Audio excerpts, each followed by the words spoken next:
حضرت عائشہ رضی اللہ تعالی عنہا بیان کرتی ہیں، لوگوں نے رسول اللہ صلی اللہ علیہ وسلم سے کاہنوں کے بارے میں دریافت کیا تو رسول اللہ صلی اللہ علیہ وسلم نے انہیں فرمایا ان کی کوئی حیثیت نہیں۔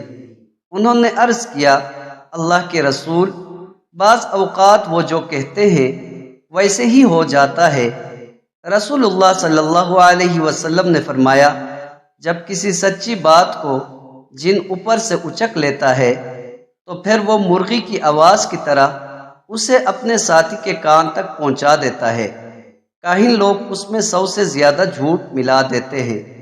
مشکات المصابیح حدیث نمبر 4593۔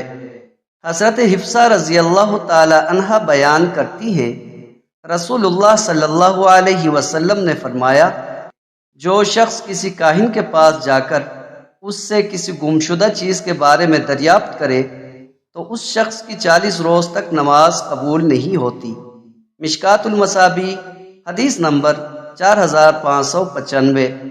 حضرت ابو ہریرہ رضی اللہ تعالی عنہ سے روایت ہے، رسول اللہ صلی اللہ علیہ وسلم نے فرمایا، اللہ آسمان سے کوئی برکت نازل کرتا ہے تو لوگوں کا ایک گروہ اس کا انکار کر دیتا ہے۔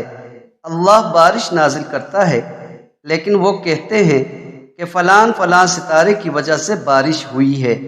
مشکات المصابیح حدیث نمبر 4597۔